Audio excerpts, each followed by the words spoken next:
I have a personal rule that if you are in Qatar for over 3 years, in my eyes, you're a Qatari. And the movement, the boom, everything happening all over the place, right? I'm like, I can't keep up. It's only a few types of sports where a guy and a girl can challenge each other equally. My favorite gaming console, PS1. That's when I realized animation could actually change everything. Kids don't feel it when you're spending a real here, a real there, and then all of a sudden it's like, I'm $1,000,000 in debt. Gaming becomes something that can essentially cripple someone, financially. You think that these crypto farms right now aren't owned by the richest of the rich? I even tried to be smart by saying, yeah, this is a gaming coin. I think it'll blow up in 2025. Well, it's 2025 right now, 0. It is me, Mr. Reliable.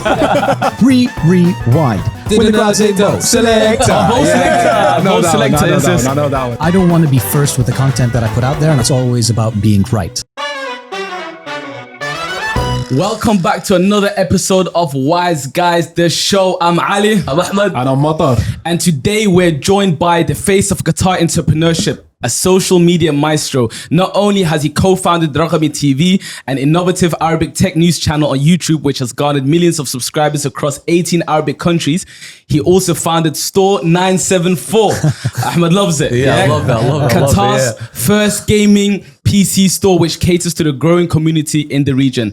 It's Khalifa Al Haroon, also known as Mr. Q. Let's go. Hey, thank you so much for coming on. No, thank you for having me. I appreciate it. Thank you. Before we do, Ramadan Mubarak to all of you. Yes, Everyone that's watching, Likewise, hey, how's Ramadan going for you? Alhamdulillah. I mean, I feel, I don't know who I was communicating, before coming onto the podcast. Ahmed. And I was just saying, for me, I don't change my life during Ramadan. Meaning like I don't sleep through Ramadan. I don't work less. I do the exact same thing because I feel like during this time, this is when you're supposed to challenge yourself. So 100%, yeah. We touched upon that earlier as well, because obviously we're teachers and like there is this notion that it's a bit more difficult, especially in Qatar, we have to shorten days, but we notice we're working just as hard and we feel that as well. Like we want to, work as hard, but look, 100%. Let's get into it though. You're a massive supporter of the gaming community in Qatar. What is your favorite game of all time? Okay, so right now, the game that I enjoy playing the most with my younger sister is Overwatch. Okay. Yeah. Overwatch. Yeah, I'm an Overwatcher. Why is that? And I'm a tank too. But why? First of all, it's a team game. It's you got to be strategic. If you have good communication with your team, that's definitely going to give you a competitive advantage. And I also love the fact that you have so many different characters, and each character has its own play style. So you'll definitely find something that's going to suit you, so that's why I just enjoy it. Plus I get to play with my sister. It's a hard game though. Yeah. Overwatch, I've never physically played it, but my brother plays it. Yeah. And the movement, the boom, everything happening all over the place. Right? I'm like, I can't keep up. I cannot keep up. But having said that, like when I watch people playing Fortnite, especially with like building and everything, I feel like, what's going on? Yeah. Got proper skills, huh? Yeah, it's a skill game. What's your favorite game, Ahmed? You know what? I haven't played games in a while because I'm so busy with work. But when I was a kid, I loved gaming. I like PS1, PS2, PS3, Nintendo 64, Atari. You name it, I played it. But obviously when you get a certain age and life hits you, you just get a bit distracted. Wait, sorry. And you played Atari? Yeah. Atari was our generation. Yeah. No. It wasn't even my generation. No, Atari, the Mario. No, it wasn't even Mario. No, that's Nintendo. No. What happened? What was I'll Atari? tell you. Okay. We were so broke at one point. I was a bit behind. Respect. Come on, guys. Respect. Okay. Come on, man. Don't embarrass me, guys. Okay, we're a bit behind. Okay, so when PS2 came out, you were a retro fan. You know what? I was a retro fan. Yeah, I was a retro fan. You know what? Keep it like that. Keep it like that. Yeah, but my favorite gaming console, PS1. That's when I realized animation could actually change everything. Was that in 2010? That was last week. Well, I'm sure when I was playing PS1, PS3 was out. But I was like you. A lot of the games from that era, I think I played most of them. But what game? What game did you play on PS1? So my favorite game on PS1 is I don't think you guys will know. You ever heard the game called Siphon Filter? Oh yeah, Siphon Filter. Yeah. Yeah. No, you know Siphon Filter? Of course, man. What's Siphon? What is that? Siphon. Siphon Filter. What's that? So nah. You're bugging out. How about Men of Honor? Yeah, I never was super into those types of games personally. Yeah, like, but I was always a Final Fantasy fan. Okay, I like that game. I like that game too. Yeah. But 7 or 8. 7. Okay, so for those of you that do you know Final Fantasy? Yeah. Seven. What's the one with Cloud? What's that one? That's 7. Is that 7? Yeah. Okay, yeah. So literally the whole entire Final Fantasy community is divided into two. You're either a 7 fan or an 8 fan. Yeah, we're 7 side on this side. 7 side? Are you 7 or 8? I believe so. I don't know. I'm 8. You're 8? Okay, Yeah. I got one more game for you. I'm not sure it's PS1. I think PS2. You ever played the game called Onimusha?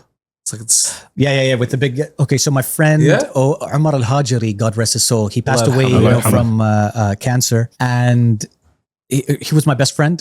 He was the type of friend that would be there with you all the time. Always bigging me up. He's a smart guy. You're gonna do some awesome stuff like that, like a true bro. And he was crazy over Onimusha. That was a good game. I love that game. And is that the friend you spoke about when we were on Dose of Society? When you brought up a friend passed away and he inspired you and stuff like that. Could you tell us a bit more about that, please? So Omar, first of all, I grew up in Bahrain. I spent 16 years of my life in Bahrain. Okay. And that was because before Qatar Airways, Qatar used to have a share in Gulf Air. Okay. And my dad used to work for Gulf Air and the headquarters was in Bahrain. And so the whole family was there. Yeah. And so I made friends with Umar Al-Hajri, who is half Kuwaiti, half Iraqi, which in itself, is quite unique.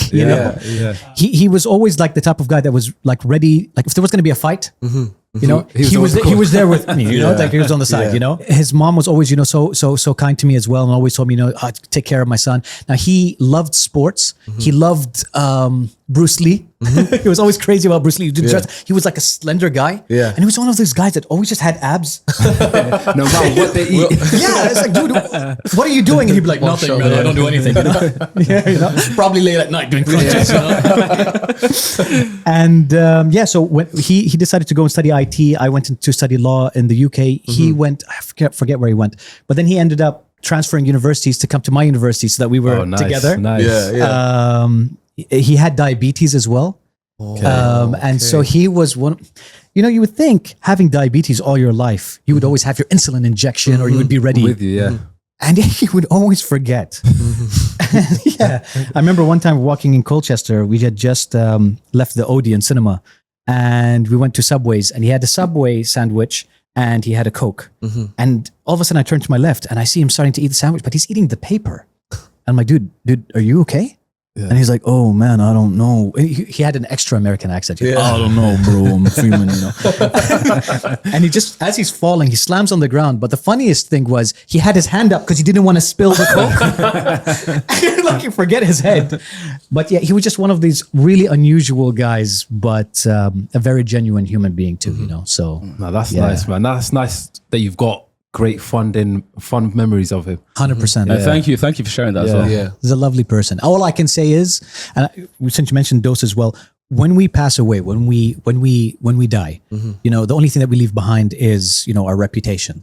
How do people remember you, right? 100%. And just like I'm sharing the story of Umar, just always remember that you want people to also remember you in such a positive light too. So do good things. 100%. That's all I can say. That's a great little message. That's a really good message. Nice little message. That's something we always spoke about as well. Like always spread kindness regardless of where you are. 100%. All the time. Yeah. Even on a bad day, if I'm really angry, I'll make sure to do one act of kindness at least once a day.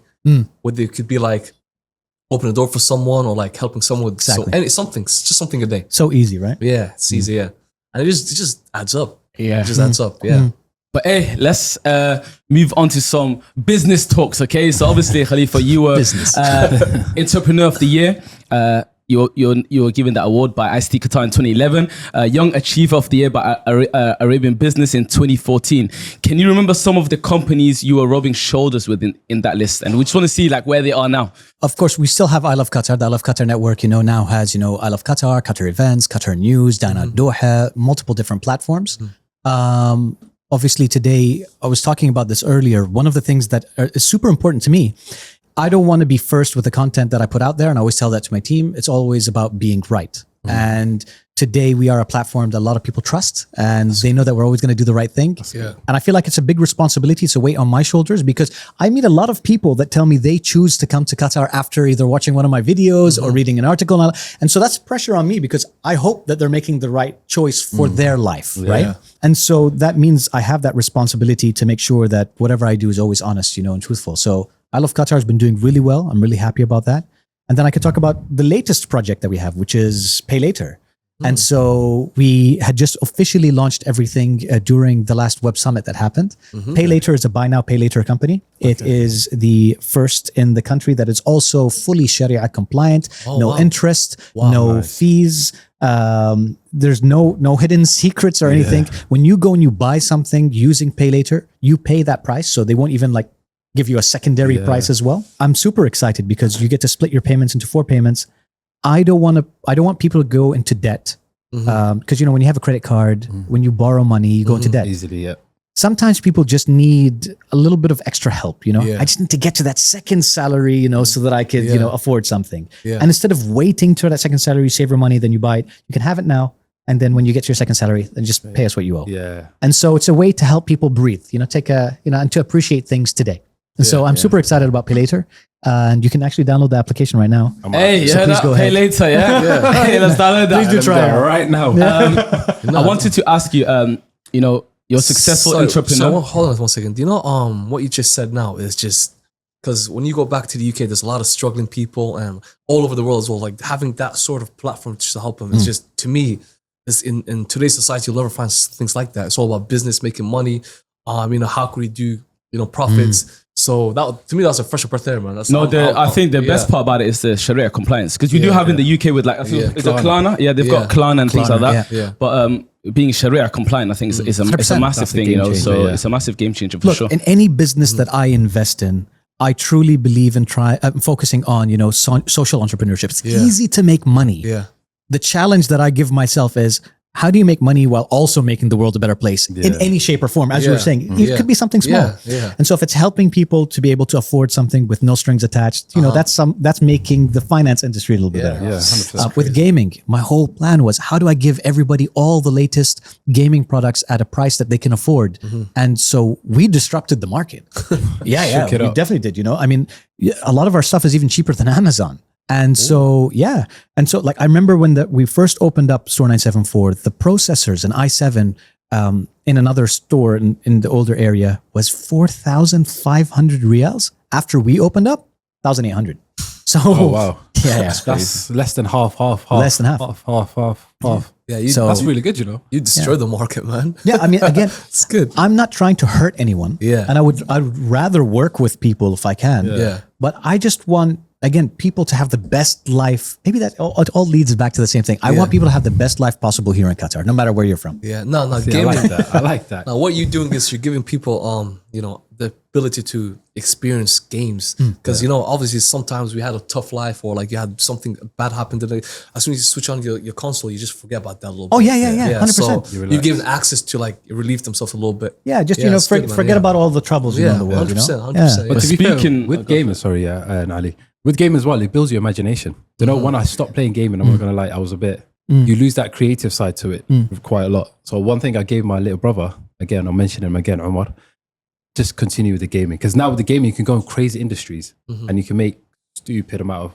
You are 100% right. So I'm also one of the founding board members of the Qatar Esports Federation. Nice. And one of the issues that we face is that maybe the older generation felt like gaming is a waste of time. Yeah.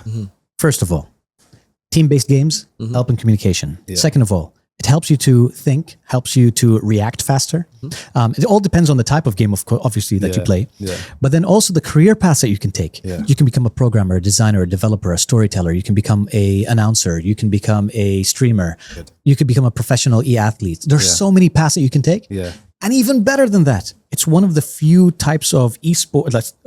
It's an esport, but it's only a few types of sports where a guy and a girl can challenge each other equally. Yeah. That's a really good point. So I support gaming 100%. Just play the right games. Just make sure, because there's certain games you shouldn't be playing. How did your interest in technology influence the creation of Raqami TV and Store 974?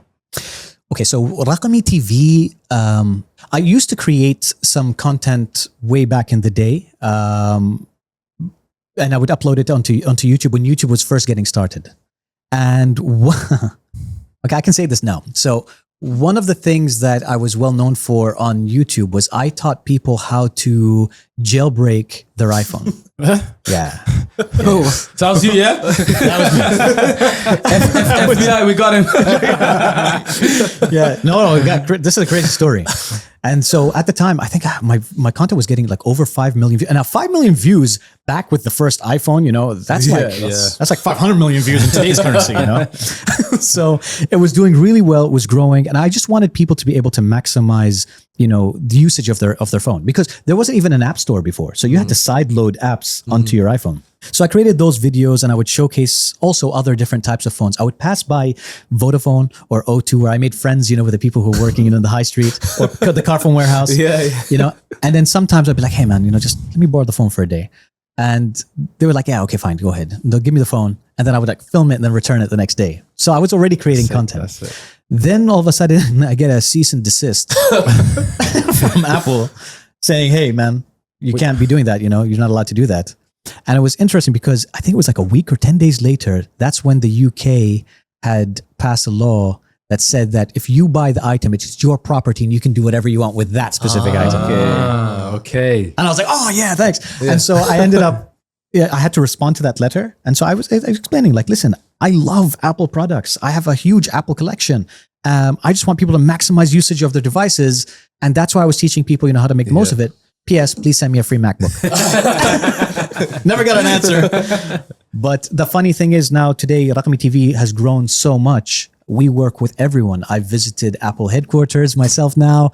I've visited, Google headquarters, Samsung, Huawei, Honor, Oppo, all the different companies. Yeah. And again, similar messaging is I want to always be honest with my reviews because my viewers are more important than anything because I'm nothing without them. Okay. Yeah. So just to follow up then with all these companies that you've had and everything, was there any challenges that you faced that you can think of now, top of your head? Yeah. I mean, when I first got started with I Love Qatar, there was no license available in Qatar. And so there was no way for me to create, I don't know, like a web platform, that people could, that I could monetize.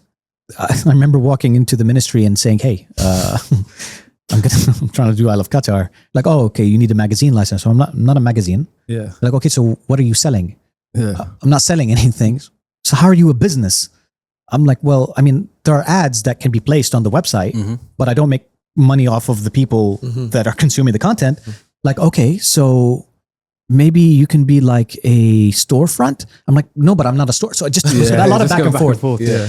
Until finally, I can't even remember what license I ended up getting. But today, of course, it's very easy to set it up. But back then, it was a challenge because we were doing something first, and we were one of the first, if not the first, e-platform in the country. Yeah. So you're pioneering. So you were opening the doors for everyone. Yeah. Pretty much, yeah. For us. Well, thank you, Mr. No, but there's always challenges that you face. Now, my latest challenge with Raqami TV is customs. Just getting stuff to arrive. Yeah, it's a big headache. Logistic, customs. Yeah, stay away from all that stuff. That's the way it goes. But I like challenges. Yeah, and it's good sometimes. You can say it from a positive perspective if things aren't easy. Yeah, because if it was easy, then you'd have so many more competitors. Yeah, true. Yeah, true. So make it hard. Yeah. keeps the people that don't have the patience. Also with customs, it might be difficult, but I think they do a great job protecting the country, in my opinion. Like, it takes a while, but some of the stuff they might find or the research to do, I think it's quite good. Yeah, I mean, you see that they find, we publish this on I Love Qatar a lot, from paraphernalia or, like weapons or whatever it is, that they discover. And they always discover them in these weird places. Like, how did they put them in? So of course, from a safety and security point of view, it's very important. But then also, I'm just a YouTuber. I'm just a guy making content. I just want my phone, man. Hey, you guys heard about GTA 6? Yeah, I heard. Of course, I'll be worried if you hadn't heard about GTA 6. But have you heard that it's apparently it's being touted to create a new wave of crypto millionaires? So basically, on their servers, what they're saying is on their servers, you know, people, they can, if like, obviously if Rockstar creates a marketplace where, you know, there's a currency, there's a cryptocurrency, people can essentially on the game buy, you know, assets on the game. So like you can buy a certain car, skins, houses and things like that. This is what they're saying. People create servers. So you got big social media personalities like Aiden Ross, for example. He had a big server before. That's how he sort of got big as well. And people do role play on there, but he's already sort of preparing for that. But I think that's interesting. How do you think the new wave of gaming will look like?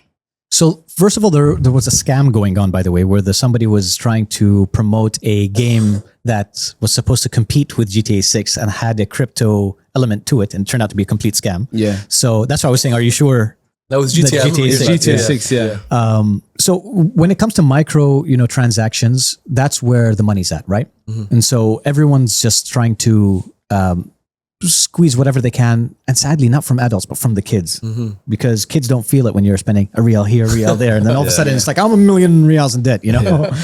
But from a positive perspective, because of all of the advancements in AI, we're seeing that there are a lot of engines that will actually create the environments for you with a simple literal drag of the mouse. And so I'm looking forward to seeing what, you know, the smaller companies and startups are going to be creating, because before it was about having the money so that you could get the developers to create the game. Now it's not about having, you know, a huge team. It's about how creative are you to create something pretty awesome and unique. But I think it's murky waters, especially if you're linking gaming with like cryptocurrency. And that's where I think, you know, in terms of like scams and things like that, it's quite dangerous. It turns, like what Ahmed said earlier, with like gaming becoming such a fun hobby, it becomes something that could essentially cripple someone, you know, financially. Speaking of crypto though, I think if GTA 6 has crypto, I think I might have to avoid it, because I have some horror stories about crypto. Yeah. So What happened? hey, listen, this is the first time anyone heard it. Okay, this is embarrassing for me. Exclusive. So yeah, so picture this: it's COVID, it's 2020. I'm stuck at home. I need some money desperately, right? So then I hear all this crypto talk going on, and one of my friends, I'm not gonna mention his name, he's actually my cousin, so you can know who he is. He comes, hey Ahmed, I got a crazy idea, man. Let's make some money, man. Let's make some money. I'm like, what? I want money. Oh yeah, he says, oh, you just gotta get this much amount of money, invest in some crypto, and look, I made this much. So I invested in some Bitcoin, right? So I thought it would be a bit different. I said, you know what? Forget Bitcoin. I'll go Ethereum. Yeah. So then I put like £100 in Ethereum. Ethereum's doing well. Yeah. Then it went up. So the 100 went to 1,000, and it kept going up. I think, hey, is this easy? Let me get some more coins. So I started gathering a lot of coins, right? And I had this huge portfolio. I did my own research. And I even tried to be smart by saying, yeah, this is a gaming coin. I think it'll blow up in 2025. Oh, by the way, it's like a pro speculator. So I'm thinking, yeah, it's gonna get into tech AI. Yeah. Well, it's 2025 right now. 0. But anyway, so what happened was, then my mom heard about. I didn't tell my mom because I want to see if it's sure first. And then she had a whiff of it. Hey, I already making some money, man. I already make a little bit of money. I'm like, yeah. And she gave me 3,000. Boom, there you go. Well, she added to it, yeah? Yeah, here's 3,000. Double it for me. Oh, you're deep in now. I'm like, yeah. No, man. I'm like, no, I can't do that. No, I trust you. Do it. I'm like, no. That's, you know what? I'll double it for you. So I take it. Money goes up. We're eating good. Hey, okay. But did you sell? Hold on. This is mommy's money, man. Yeah. So I'm looking. From now on, I'm looking at my portfolio, right? From thinking about getting cheap takeout, I'm thinking, okay, maybe I could get this Mercedes A-Class in 6 months, the way things got going on. And then something happened in the market. There was a dip. You know, Russia, Ukraine, all that stuff. There's a minor dip. And then people, hold, man. You know, this is crypto, my house. So I'm holding my money, right? So I'm seeing my mom's, investment go from like 8K, from 3K to 8K, 5K, 4.5, 2.2. I'm thinking, damn, nah. So what happened was I took her money out, right? But then I gave her the 8K. What happened was I went to the bank, right? So there's something called in the UK overdraft. So I went to my overdraft. Oh no. So then I gave her the money. But yeah, you take that. No, but you know what, man? But then what Son happened? of the year, man. Respect. Hold on. Hold on. There's recovery. And then there was another resurgence. made all my money back ASAP. Hey, see? Yeah. You took care of mom, Yeah. God took care of That's you. right. There you go. That's And what I I'm took all saying. my money out, have a nice car. Well, it's in the UK now, but you know, it was stress. And I quit. I quit crypto. I quit. I But quit that it. yo-yo emotion. I quit it. That But story took a turn there. Yeah. You saved I it. quit it. I I thought quit you were gonna, it. like, I quit. Then I was be done. That's when I thought, you know what? Let me be a teacher, man. Trading, all this stuff is a headache, man. That's not for me. Let me go change some lives in a different way, man. And that's about it, man. No, I tell people to stay away from I'm crypto not into now. crypto Yeah, at all. scary, Ian? scary, man. Well, scary. why the why? Just out of curiosity.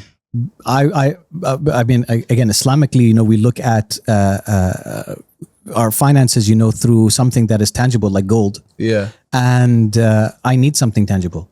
And the way that the world is moving, you know, completely digital, I don't know. It just doesn't feel right. You know, it's not like, okay, so the way that crypto works is it'll go ahead and do some complex calculations, you know, in the back end, and it's supposed to be doing some useless solution, you know, that will generate you, you know, some crypto, all right, some coins. Why? And again, maybe somebody has done this, maybe I don't know, because I'm ignorant, you know, of crypto in general. But why aren't we using these calculations to solve serious problems and issues? Like there was a thing that the PlayStation used to have, I don't even remember, PlayStation at Home, where they would have an app called Folding at Home. And then if you literally left the game on, it would do some simulations, which is supposed to help, I don't know, figure out, you know, like the human genome or something like that, right? Okay. So why, if crypto was doing something positive in the back end, besides just wasting energy, wasting computer waste a lot of resources, energy, yeah. you know, I would understand. But people argue, say it'll give you financial freedom, like from governments and like all that sort of stuff. What do you think about that? No, because at the end of the day, who owns the banks, okay, around the world, right? In certain countries, yes, you know, you have, you know, government intervention. In other countries, it's just the rich people that own the banks, right? Yeah. Are you telling me that you think that these crypto farms right now aren't owned by the richest of the rich? Or that eventually when you have to store, you move from a normal bank to a crypto bank, that's not also going to be owned by the same people? So what you're saying eventually? Yeah, it's going to be taxed somewhere. So basically what you're saying is basically like those same companies just rebranding to something else, try like maybe trick the masses maybe? I think maybe there was a good intent in the first place, but sadly the way that the world goes is that if you live in a capitalist society, you know, eventually the few control everything. Everything. It's the way it is. That's why I never go into it.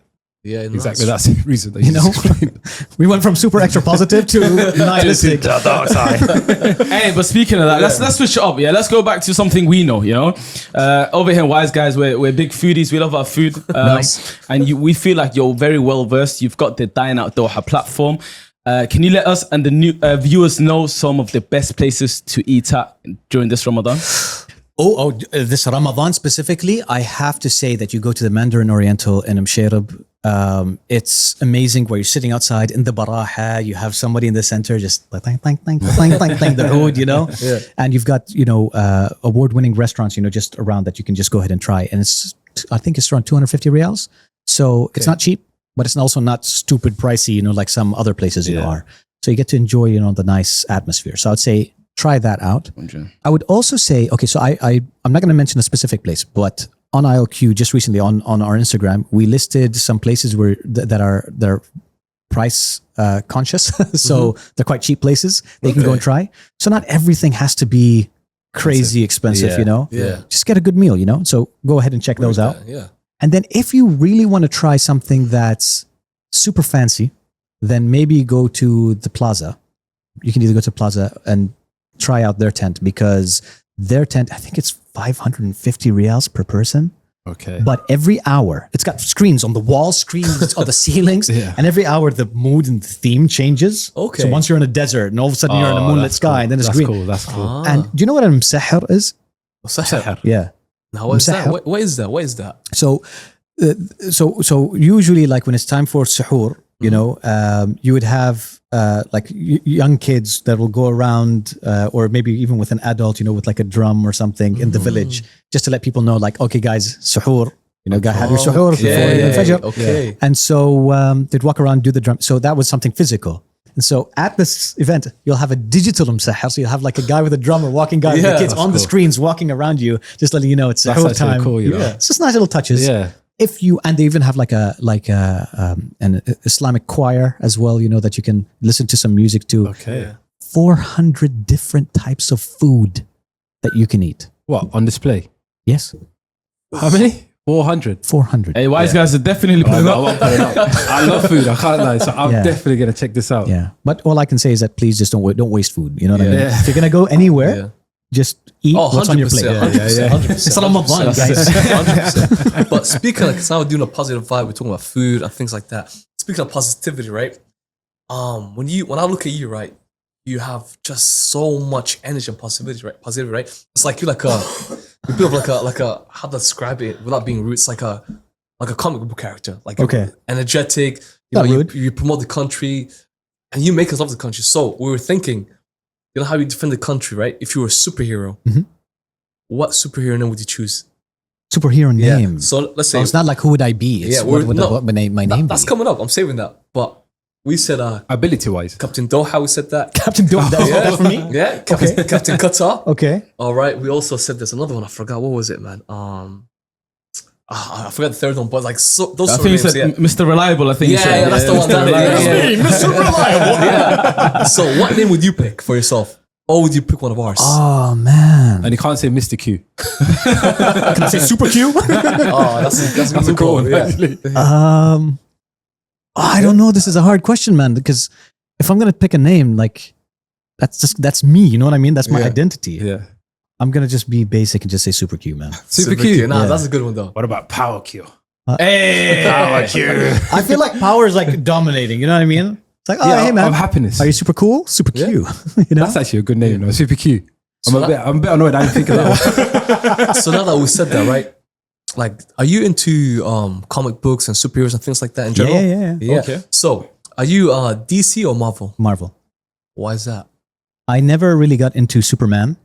I felt like he's too OP and it doesn't make sense. Yeah. You know what I mean? Like, it doesn't make did you watch the last Justice League movie, right? Yeah. And then you see all the Justice League trying to, take down the bad guy, and then Superman just walks in, gives him a little kiss, and then he's dead.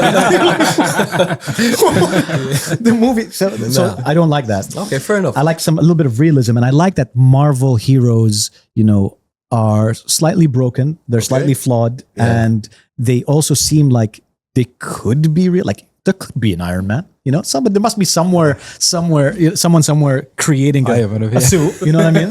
You're right next to us, man. Tony Stark. You're right next to us. All this tech and technology and all. Okay, so who's your favorite Marvel character then? Okay, so I'm gonna say two things. So first of all, my favorite Marvel character is Spider-Man. Okay. And that's why I'm known as your friendly neighborhood Qatari. Yeah. But if I could be a superhero, I would probably want to be Iceman. Iceman? What? Iceman, is that Frozo? Okay. No? No. Totally different franchise. Get him out of here. No, because, okay, listen. In Spider-Man and Friends, the old cartoon, like from the 80s, I think it was. Okay. So you had Spider-Man, you had, what was her name?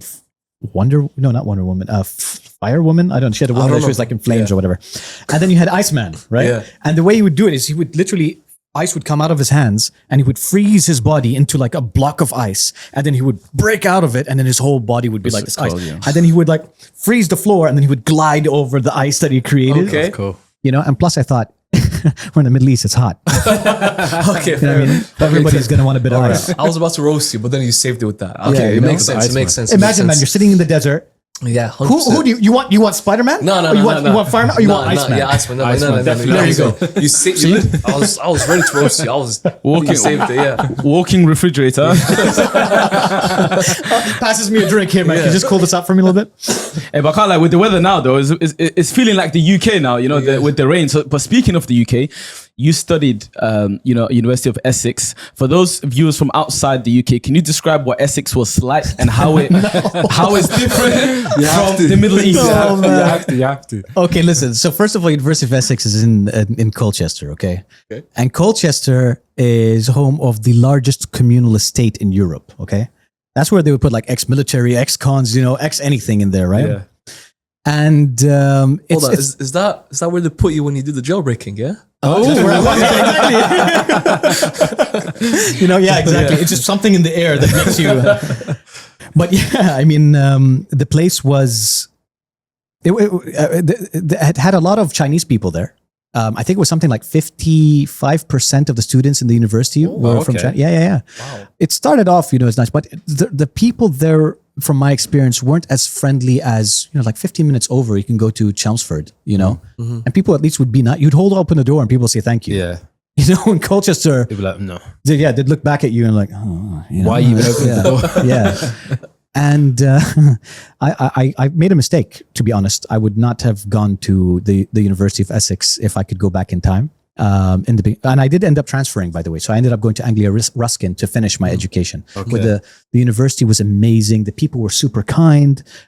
Professors, took the time to explain, concepts to me after class. I remember sitting in University of Essex, arranging with the professor to meet up with him, and he never turned up. I sat on the floor for like an hour and a half. That's crazy. That's crazy. It's Essex. That's it. Okay. Perfect. Yeah. So. Hey, sorry. Yeah. Can you do that again for the camera? It happens once and once only. No, you gotta teach us some lingo that you picked up. What have you had? Man, when I was in the U, first of all, a lot of people think that I have an American accent. You do. Americans will tell me no. Okay. And it's probably because when I was in high school, most of my teachers were actually Canadian. Okay. So I enunciate more. So it's not water. It's not water. It's water. No, it's water, right? So I enunciate, I pronounced, Okay. All the letters basically, yeah. And it was also because I loved sitting with all the different community members in university. So you had like the Turkish community, Japanese community, and speaking clearly was something important if you want to make new friends, right? Yeah. When I do go to the UK, I find that the British accent comes out more. Naturally. Yeah, it's just natural, I don't know. I'm one of those people that if I end up speaking to a French person, all of a sudden I don't know what I'm speaking like. It's just weird. It's actually a famous concept. It's called code switching. So wherever you are, right, like a chameleon, your brain registers it and then you start speaking with the accent. Oh, okay. Yes. For example, when I speak in Arabic or even English, let's say I'm speaking to someone Qatari, I speak Qatari for a little bit. Yeah. But then if the Egyptian walks in, I have to switch to him as well. Right. But then when they're all together, because I'm new to the language a little bit, I get confused. So I don't know. I just glitch. Oh, you just short circuit. I glitch. I speak English. Okay, خلاص. Enough. One guy's like, عامل ايه يا باشا? And then it's, شلونك وش اخبارك? Who am I replying to? I just give up. You guys were doing some. I was watching, that episode where you guys had posted, guys talking a little bit of Arabic, Qatari. Yeah, Qatari phrases. Yeah. You guys did it, pronunciation was on spot, man. Come on.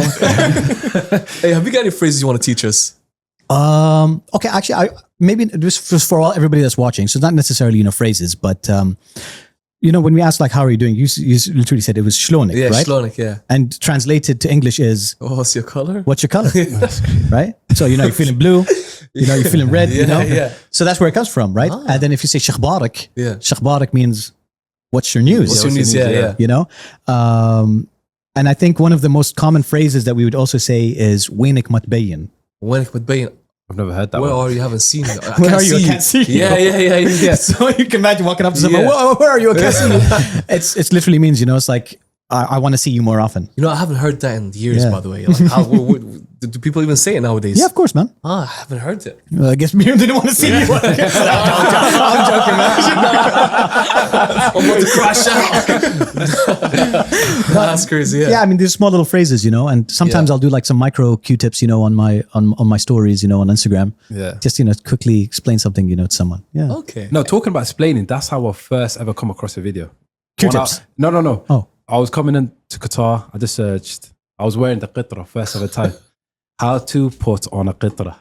Your video came up. Oh, yeah, so it was Q-tips. Yeah. It was a Q-tips. Yeah, that's the one. It was about the Cobra style. The Cobra style. The Cobra style. That's our style. And I'm here just doing this. Messing up, restarting the video. I played that. I think I gave you about 20 views. Straight away. Okay, I'll tell you what. So when that video ended up passing over 1 million views, I ended up getting messages from young Khaliji boys saying that, I watched your video because I didn't know how to put on the ghitra myself. So, so here's the thing. In our culture, in Arab culture, we don't go to like class or a school. Nobody teaches you about your culture. You just live it and then you just pick it up, right? Yeah. And sometimes you're just not in the situations where you can learn, what to do. There you go. And so when I did that clip, it was really interesting because I didn't expect Arab kids to... to be. So you started his journey because now he's got 64 thumbs. Okay, so that's all your fault. Thank you, Mr. But you do the Cobra? 100%. 100%. 100%. Or sometimes a half Cobra.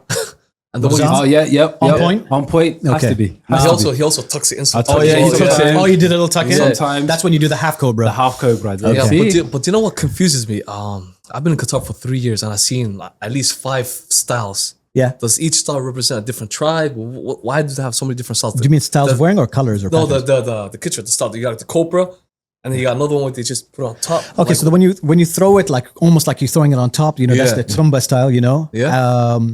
I guess you would say, you know, maybe more Bedouin, you know, in terms of doing that. Oh, so each one has a specific region or something like that. Probably, Qatar. you know. Okay, makes sense. And then makes you'd have sense. you typically like when it's down, Yeah. you know, you'd see sheikhs or maybe like during a wedding or whatever. Yeah. Obviously, when people are wrapping around the face, it's because it's dusty and you don't want, you know, Yeah. or you're probably Okay. a hooligan, It's nice. you know, trying to do something to hide your face. But yeah, there's just so many different styles of doing. I like to wear it as either a cobra or half cobra. Yeah, half cobra. Yeah. I think that's my new style now. Half cobra. But do you wear the igal I wear the egal just here. with the karakish or no karakish? Karakish is the little dangly wires, Yeah. right? Yeah, yeah. Tassels. With the tassels. With yeah. tassels, okay. With the tassels. Make sure it's pointing down. Then I usually go right then left. Yeah, right then left, and I tuck in. Okay. Yeah. Okay. If I'm doing the yeah. But you know what he's missing? missing though? He doesn't have the poise and elegance. You know, you gotta walk a certain way. He's like, he's too reckless with it. You know? he's a bit too reckless with it. I'm like, hey, mother, calm down, bro. It's falling all over. I seen him skilling up people in football wearing the Qatar. I was like, yo, you're not supposed to do it like Of course. that, man. And the third- But do you yeah. put starch on it? starch. That's to hold it in place, right? Well, no, it's to make sure that the edges of the cobra stay up. Oh no. So not to hold the whole ghitra in place, but just to give it. to keep it that shape. No. See, I didn't know that. That's my next. Okay. When you go to the starch. laundry, Yep. you can do it yourself, but I wouldn't. No, I wouldn't risk You it. go to the laundry. Here's what you do. Okay. First of all, you tell them, I need you to put a little bit of blue. Blue. Just say a little bit of blue. That's what Okay. you have to say. Okay. Okay. So what they do is they add a little bit of blue dye to it so that, you know, white fabric ends up becoming a little bit yellow. And so we add a little bit of blue dye to it and then it turns it super white, what we call it, super white.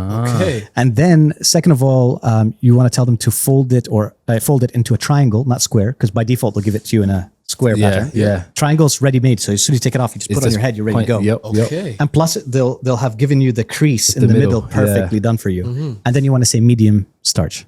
Medium starch. Medium. If you need to don't, write- I need to write this they'll down, give you though. extreme starch and it'll be like putting a piece of paper on your head. you know? It's recorded, mate. Oh yeah. Just watch the podcast. Hey, that's amazing. Hey, listen. Next episode, you're gonna see Q-tip. us. Yeah. Hey, Eid fits are gonna look crazy. Hey, what? Now, But I love my time, by the way, in the UK. You know, Yeah. I enjoyed it so much. I remember just walking down the high street, you know, listening to Craig David. Oh, okay. You know, Monday. Yeah, I've got- Tuesday. it was so funny. Yeah, but the Artful Dodger, man, I don't know where he just vanished. You know, remember Artful Dodger? I don't know. I don't even know what Alpha Judge He was the one who actually blew Craig David up with Rewind. Rewind. When the crowd say Bo, selector. Yeah, I know that one. I know that one. And yeah, and Craig David actually ended up, you know, going crazy because Oh, the comedy thing. Of Yes, the yes, Bo yes, Selector yeah, show. yeah, Bo Selector, yeah. Forgot about that. Do you know what I He mean? had that big Yeah. face. Exactly. I remember that. Hey, but bringing it back to the UK then, what are some little colloquial phrases that you've picked up on? Maybe from your time in Essex or just in general? Any slang words? oh man, it's been like over 18 years since I've Howie. been there. You you know, wanna give so- me- Every time I Do you think wanna give him Essex, some? yeah, do you know what I mean? Do you know what I mean? Do you know what I mean? Yeah, what else is there? from Try Towie? some, test them out. Let's see if he remembers. Mother, go for it. Okay, Towie phrases. Let's think I of. tried using wicked quite a lot, Wicked, you know, but I just couldn't. It didn't feel right when I that's say it. You know? wicked. Yeah. That's wicked. And Ream. That was a big ream. one. No, what's Reem? ream is Ream is like, like, when something's amazing. Oh, that's ream. That's a proper Essex one, Yeah, or class. Oh no, Yeah. I never heard What? of Reem, man. Yeah, ream. I've Or never heard of that. when they say, Ream was okay, I bet you two don't know this. What's the last? That's a girl, bro. It's a girl. That's just English. Okay, swiftly moving on. I like how he just looked at us like, I got you. Did you forget we're English teachers? I forgot. Sorry, boys. It's not even English teacher. Sorry, Sorry, boys. speak English, bro. Sorry, boys. I forgot. Hey, but let's wrap this one up so mother can like reflect so on I that. can just L, go Nah, but on a serious note, it was a massive honor to have you here. it's my pleasure. Thank you, Your platforms. You mentioned how young Arab people are looking up and they're watching and learning from you, but also expats, you know, where we've come here from abroad, we've learned a lot from your content, and thousands of others are doing the same. So that's a massive blessing. You talk about legacy, so that's a big one. So I just wanted to ask a quick question. What are your aspirations for the future of Qatar's digital landscape, and how do you see your platforms contributing to that vision? My dream for Qatar is to be able to create something like the Silicon Valley, you know, for the Middle East. But I want to say the true sense of a Silicon Valley. Because if you go to Silicon Valley today, by the way, it's dead, it's quiet, it's not, you know, it's not the same. I want people to be able to come and set up a business here as easy as possible, to find lots of business opportunities, to be able to partner up with smaller businesses, bigger businesses, and government entities as well. I want Qatar to be the hub for new thinking and innovative thinking. And that's just personally, you know, my goal. I just want to see that happen. And the only way that this is really truly going to be a success is if we identify the issues, you know, that we have in the country and try to figure out solutions together. Okay. Because the people, so it's very easy for people to go ahead and blame a government, right? But they forget that governments are made up of people just like you and me. And they need suggestions and ideas too, so that they can improve. Only be upset when you do share those ideas and then they ignore you. Okay? That's when you get upset, right? But we are so blessed in Qatar because the government truly cares about the people. When I say the people, I'm not saying Qatar people. I mean everyone. And you see that when we had COVID, you know, the guarantee that the country, you know, gave us, you know, that don't worry, everything is going to be fine. You're going to get the treatments, you know, that you need if you want them, you know. We see that when it comes to education or even the medical industry, you know, a lot of it is subsidized for all of us, not just again for Qataris. And I think it's because we understand the importance of human capital. And I share that same vision in the sense that I really hope that a lot of people from around the world will call Qatar home and help us to build the future, you know? Let's build the future and create history. I like that. I like that. That's nice. Put that on the t-shirt. I love that. How do you think Qatar then compares to perhaps other Gulf countries in that regard? Everybody would typically compare a different, you know, GCC country, you know, to somewhere else in the world, right? Okay, so there are three different types of like comparisons. So when it comes to like the design and the style of things, I see a lot of Miami in Qatar, you know, from the way that the country is built and it's a little bit more organic and that you can see that there's an emphasis on art as well as, you know, fine dining and, you know, museums and that sort of thing. I also see similarities with Singapore as a small nation, you know, that started off poor and then obviously grew its economy, you know, in such a great way, and equally is trying to create a mark on the map despite our size. But then I also see a lot of similarities between us and Japan. And so, for example, I was interviewed one time, I think it was on the BBC, and they had said to me, don't you feel like Qatar doesn't have a clear objective on what the country wants to be? And I said, what do you mean? And they said, well, you know, you want to talk about, you know, traditions and, you know, your culture and staying true to your culture. But then you also want to show to the world that you're this modern, progressive, you know, society with your skyscrapers and stuff.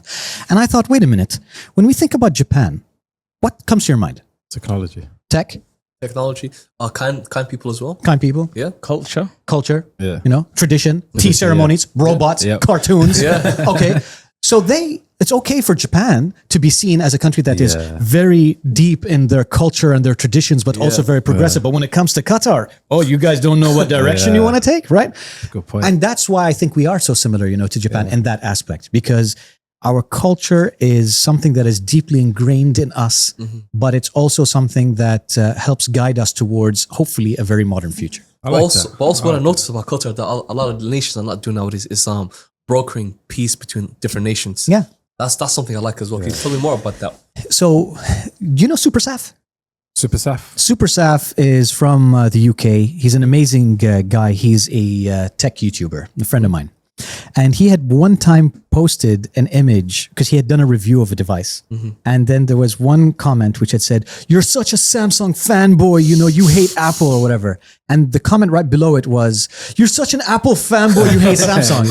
And then he had said, "You know, you've done a review right when you get comments like this, right? Everybody feels like you're against them." And so Qatar's vision and goal has been to try to promote peace in the region. And to do that, that means you need to put dialogue and conversations with people first, you know, just as the Prophet, you know, peace be upon him, you know, would also say, you know, you need to talk to people, not jump into, you know, wars, you know, immediately. Second of all, being a peace broker or being the country that is hosting different groups so that they can have these discussions is something that Qatar didn't just do it on its own. It's communicating with all the different leaders of the world to say, hey, should we do this? Yeah. And we're agreeing and we're supporting. When you see so many different individuals like, oh, Qatar's with Iran. Oh, Qatar hates Iran. Oh, Qatar is supporting Gaza. Oh, Qatar created the problem in Gaza. Oh, Qatar's friends with America. Oh, Qatar is against. You see that there's both sides. Everyone's trying to do that. And I feel like that's when you're doing something right, because it scares both extremes, you know, into trying to create a bad guy out of you. Yes. And so luckily, I think, you know, the smart people of the world see that, you know, the country's just trying to do good things. And nothing is ever going to be perfect. Everybody's always going to be making a mistake, you know.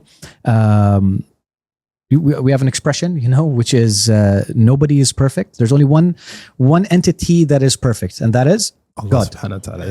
You know, and so no matter how good you try to become, you'll only ever get to 99.9999%. You can't reach that 100%. And that's just what makes us human, right? Just keep on trying to do some good things. And so Qatar, again, is a country that cares. No, I like that. See this heart? This is known as Qatar's heart. Yeah. Yeah, it's literally that's what we call it. And I would like to think that Qatar has a big heart. It does. Yeah. And I think that's why we're all here, and I think it does. That's a nice way of wrapping up, summarizing everything. How long have you been in Qatar? I've been here two something. Yeah, 2.5-ish. 2.5? Yeah. Four, son. Three. Yeah. Okay, so I have a personal rule that if you are in Qatar for over 3 years, in my eyes, you're a Qatari. Okay, you're one of us. Okay. Yeah, we made. Get it, So you got 6 months to go, man. 6 months. The reason why I say that because, huh? Besides the Qatra, the Cobra. No, You can't hang with us, bro. Yeah. that's faking it, not making it. You got 6 months left, mate. Sorry.